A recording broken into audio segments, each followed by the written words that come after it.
नमस्कार, इस खास बुलेटिन में आपका स्वागत है। मैं हूं रुचि शर्मा। वर्चुअल डिजिटल एसेट ने पिछले 24 घंटों में बिटकॉइन के नेतृत्व में एक रिमार्केबल रिकवरी की है, जो एसेट मैनेजमेंट कंपनी फिडेलिटी द्वारा अपने wise origin bitcoin trust spot BTC exchange traded fund के बाद $30,500 के स्तर तक पहुंच गया है। ब्लैक रॉक द्वारा अपने खुद के स्पॉट बिटकॉइन ETF के लिए अप्लाई करने के लगभग 2 हफ्ते बाद एसेट मैनेजर के पहले से रिजेक्टेड फंड की रीफाइलिंग हुई। मार्केट कैपिटलाइजेशन के हिसाब से सबसे बड़ी क्रिप्टोकरेंसी BTC हाल ही में 1.24% की बढ़त के साथ $30,442 पर ट्रेड कर रही थी।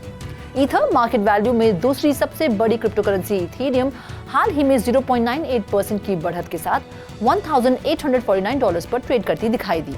अन्य प्रमुख क्रिप्टो हल्के हरे रंग वाले क्षेत्र में ट्रेड कर रहे थे। हालांकि सोलाना स्मार्ट कॉन्ट्रैक्ट्स ब्लॉकचेन का टोकन SOL में हाल ही में 10% से अधिक की बढ़ोतरी दिखी। ग्लोबल क्रिप्टो मार्केट कैप पिछले 24 घंटों में 1.08% बढ़कर $1.17 बिलियन हो गई है, जबकि टोटल क्रिप्टो मार्केट वॉल्यूम 10.94% घटकर $29.92 बिलियन हो गई है। DeFi की टोटल वॉल्यूम वर्तमान में $2.38 बिलियन है और सभी स्टेबल कॉइन्स की वॉल्यूम $27.77 बिलियन है। जो टोकन क्रिप्टो मार्केट 24 आवर्स की वॉल्यूम का क्रमश 7.96% और 92.8% है। बिटकॉइन का डोमिनेंस 0.05% कम हो गया है, लेकिन अभी भी आधे से ऊपर बना हुआ है। दिन में 50.35% पर दिखाई दिया है। IC15 इंडेक्स के टॉप 15 टोकन का बैरोमीटर 0.75% बढ़ने के साथ $40,238 पर पहुंच गया है। डाउ जोन्स इंडस्ट्रियल एवरेज और S&P 500 में 0.6% और 0.2% की बढ़ोतरी के साथ इक्विटी मार्केट मिक्स्ड रही। पहली तिमाही फर्स्ट क्वार्टर के लिए ग्रॉस डोमेस्टिक प्रोडक्ट को संशोधित कर 2% कर दिया गया, जो 1.4% की वृद्धि की अपेक्षा से अधिक है।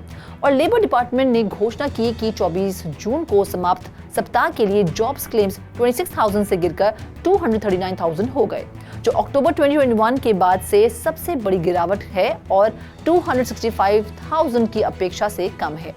इस बीच फाइनेंशियल स्टेबिलिटी पर बैंको डी इस्पाना फोर्थ कॉन्फ्रेंस में फेडरल रिजर्व के चेयरमैन जेरोम पावेल ने इन्फ्लेशन को नियंत्रित करने के लिए कोई तत्काल उपाय नहीं होने के बारे में सेंट्रल बैंक की अनिश्चितता का उल्लेख किया।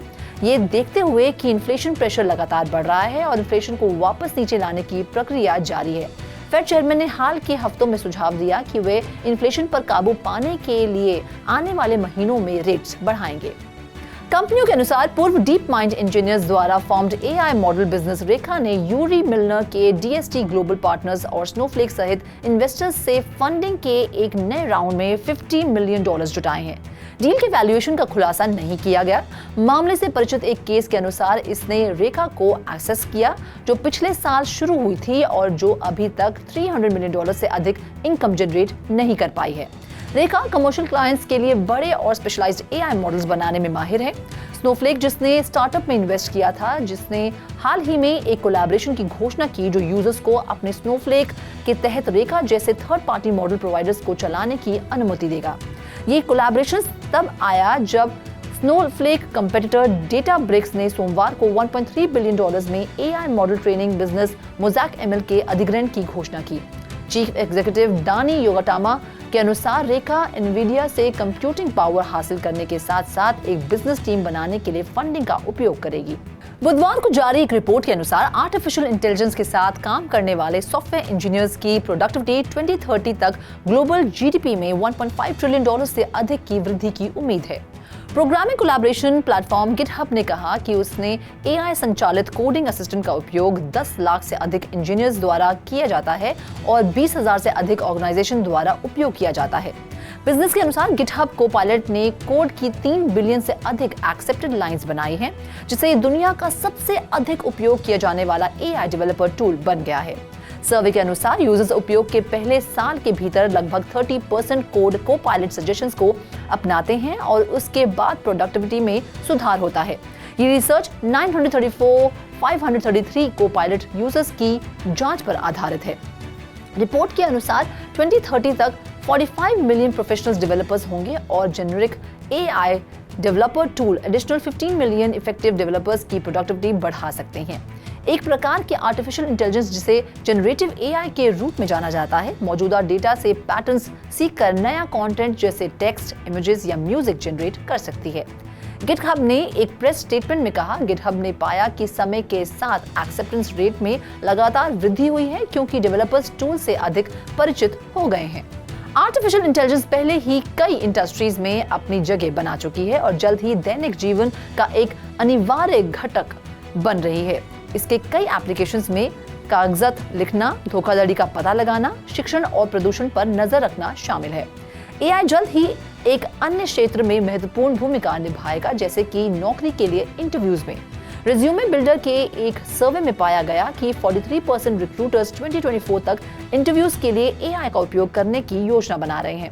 15% कंपनियां सभी हायरिंग डिसीजंस के लिए एआई पर भरोसा करने की योजना बना रही हैं, जबकि 32% की एआई को डिप्लॉय करने की कोई योजना नहीं है।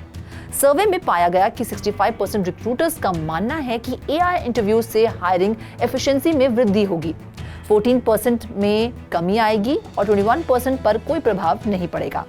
इसी के साथ साथ 46% जॉब सीकर्स रिज्यूमे और कवर लेटर्स लिखने के लिए ChatGPT का उपयोग कर रहे हैं और जॉब एप्लीकेशंस के लिए एआई का उपयोग करते समय 78% को कंपनियों से रिस्पॉन्स मिला है। नॉर्थ कैरोलिना का state treasurer department bitcoin holdings की फीजिबिलिटी और बेनिफिट्स का अध्ययन करने के लिए तैयार है। जनरल असेंबली के लोअर हाउस द्वारा पास्ड बिल बिटकॉइन जैसे गोल्ड और वर्चुअल करेंसीज के एक्विजिशन, स्टोरेज, इंश्योरेंस और लिक्विडेशन की जांच के लिए $50,000 का अध्ययन करेगा। अध्ययन का उद्देश्य इन्फ्लेशन, सिस्टमिक क्रेडिट रिस्क और वोलेटिलिटी पर इस करेंसी में नॉर्थ कैरोलिना के फंड का हिस्सा रखने के प्रभाव की जांच करना है, जिससे अंततः स्टेट के पोर्टफोलियो रिटर्न में वृद्धि होती है। नॉर्थ कैरोलिना के हाउस ने क्रिप्टो के लिए एक स्टेट एडमिनिस्टर्ड डिपॉजिटरी बनाने के लिए एक बिल पास किया है, जिससे स्टेट को अपनी डिजिटल एसेट होल्डिंग्स को बनाए रखने की अनुमति मिल जाएगी। अध्ययन निजी तौर पर मैनेज्ड डिपॉजिटरी या किसी अन्य स्टेट की डिपॉजिटरी का उपयोग करने की कॉस्ट और बेनिफिट्स की जांच करेगा। कानून में हस्ताक्षरित होने या गवर्नर रॉय कपूर द्वारा वीटो किए जाने से पहले बिल को सेनेट से पास होना होगा।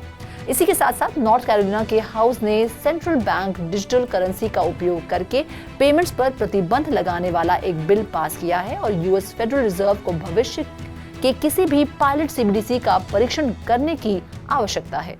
29 जून को यह बताया गया कि पेमेंट्स जायंट ने अगले कुछ महीनों के भीतर यूनाइटेड किंगडम में बीटा में मल्टी टोकन नेटवर्क लॉन्च करने की योजना बनाई है।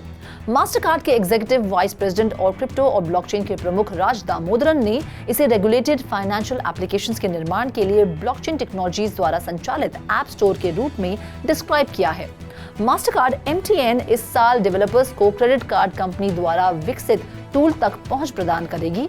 रिपोर्ट के अनुसार इसमें इथेरियम ब्लॉकचेन का एक प्राइवेट वर्जन शामिल है, जिस पर कंपनी डेवलपर्स को नए एप्लीकेशन बनाने के लिए प्रोत्साहित करेगी।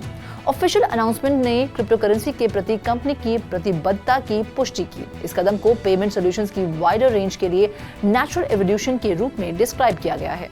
इथेरियम के लेयर 2 पॉलीगॉन ने म्यूजिक और वेब3 को जोड़ने वाले अपने प्रोग्राम को लॉन्च करने के लिए वार्नर म्यूजिक ग्रुप के साथ एक नई पार्टनरशिप की घोषणा की है। ये एक नया म्यूजिक एक्सेलरेटर प्रोग्राम है जिसका उद्देश्य अगली पीढ़ी के ब्लॉकचेन और म्यूजिक इनोवेशन को बढ़ावा देना है। इसके अलावा डेवलपर्स सीधे पॉलीगॉन नेटवर्क पर नए म्यूजिक रिलेटेड प्रोजेक्ट्स और डैप्स लॉन्च करने में सक्षम होंगे। पॉलीगॉन और WMG द्वारा हस्ताक्षरित नए प्रोग्राम का उद्देश्य आर्टिस्ट और फैन कम्युनिटीज को बढ़ावा देना, डिसेंट्रलाइज्ड म्यूजिक प्रोडक्शन और डिस्ट्रीब्यूशन सिस्टम्स बनाना और टिकटिंग सॉल्यूशंस को इनोवेट बनाना है। ये music related merchandising, digital physical collectibles और इंटरैक्टिव टेक्नोलॉजी और गेम्स के साथ इंटीग्रेशन को भी एक्सप्लोर करता है। बाइनेंस के European banking partner Paysafe payment solution ने गुरुवार को घोषणा की कि वे 25 सितंबर को यूरोपीय आर्थिक क्षेत्र में यूएस क्रिप्टो करेंसी एक्सचेंज के लिए अपने एम्बेडेड वॉलेट सॉल्यूशन की पेशकश बंद कर देगा। पेसेफ ने रॉयटर्स को एक ईमेल में कहा, पेसेफ और बाइनेंस अब अगले कुछ महीनों में इस सर्विस को टर्मिनेट करने के लिए एक व्यवस्थित और फेयर प्रोसेस को म्यूचुअली इंप्लीमेंट करने के लिए काम कर रहे हैं। कॉइनडेस्क के अनुसार Binance single euro payment area के माध्यम से यूरो डिपॉजिट और विड्रॉल्स के लिए प्रोवाइडर को बदल देगा, जबकि करंट पार्टनर पेसेफ अब बाइनेंस यूजर्स को ये सर्विस प्रदान नहीं करेगा। ये रिपोर्ट तब आई जब मनी लॉन्ड्रिंग पर नकेल कसने के लिए रेगुलेटर्स द्वारा बाइनेंस की जांच की जा रही है। कॉइनबेस ग्लोबल इनकॉर्पोरेशन ने अनुरोध किया है कि न्यूयॉर्क के सदर्न डिस्ट्रिक्ट के लिए यूनाइटेड स्टेट्स डिस्ट्रिक्ट कोर्ट में दायर एक प्रस्ताव में मेरिट की कमी के कारण सिक्योरिटीज एंड एक्सचेंज कमीशन के शिकायत आरोपों को खारिज कर दिया जाए। कॉइनबेस का दावा है कि एसईसी को स्टेकिंग और लिस्टिंग सहित सभी कार्यों के बारे में पता था जब उसने मई 2021 में पब्लिक होने की अपनी योजना को स्वीकार किया था। एक्सचेंज का दावा है कि एक्सचेंज पर ट्रेड किए गए लिस्टेड क्रिप्टो टोकन में से 12 सिक्योरिटीज हैं। हालांकि जब एसईसी ने कॉइनबेस को पब्लिक होने के लिए ऑथराइज किया तो 12 में से 6 डिजिटल एसेट पहले से ही वहां ट्रेड कर रहे थे। कॉइनबेस का दावा है कि लीगल क्लेम्स को तुरंत छोड़ दिया जाना चाहिए क्योंकि एसईसी ने उस समय किसी भी क्रिप्टो एसेट को सिक्योरिटीज के रूप में क्लासिफाई नहीं किया था। कंपनी का दावा है कि कांग्रेस को ग्लोबल मार्केट को रेगुलेट करने के लिए नया लेजिस्लेशन बनाना चाहिए क्योंकि इससे यूरोप, चाइना और सिंगापुर जैसे क्षेत्रों में अपनी टेक्नोलॉजिकल एज खोने का खतरा है, जिन्होंने पहले ही स्पष्ट क्रिप्टो करेंसी कानून लागू कर दिए हैं। कैलिफोर्निया में यूजर्स के साथ आर्बिट्रेशन के लिए कॉइनबेस का दावा सुप्रीम कोर्ट द्वारा कैलिफोर्निया आर्बिट्रेशन की अनुमति के समान है। Paris based crypto currency custody firm Ledger ने बुधवार को लेजर एंटरप्राइज ट्रेड लिंक के लॉन्च की घोषणा की। इसे इंस्टीट्यूशनल इन्वेस्टर्स के लिए एक सिक्योर और रेगुलेटरी फ्रेंडली ट्रेडिंग सिस्टम बताया। प्रेस रिलीज के अनुसार लेजर के नए प्लेटफॉर्म का लक्ष्य एंटरप्राइज लेवल के इन्वेस्टर्स को कस्टोडियन और एक्सचेंज का एक कस्टमाइज्ड इंटरकनेक्टेड नेटवर्क बनाने की अनुमति देकर यूजर्स के लिए थर्ड पार्टी रिस्क को कम करना है। सिक्योरिटी और ट्रांसपेरेंसी में सुधार के लिए कंपनी ने ये भी कहा कि ये सभी पार्टिसिपेंट्स के लिए कोलैटरल बैलेंसेस और ऑपरेशनल स्टेटस की रियल टाइम ट्रैकिंग में सक्षम होगा। लेजर के नए प्लेटफॉर्म में crypto.com और लेजर डिजिटल, हॉबी और अपहोल्ड सहित 20 एक्सचेंजेस और कस्टोडियन शामिल हैं। इस खास बुलेटिन में फिलहाल इतना ही। आप देखते रहिए 3.0 टीवी। और ज्यादा अपडेट से लॉग ऑन करें हमारी वेबसाइट www.3versetv.io या फिर स्कैन करें हमारे QR कोड को।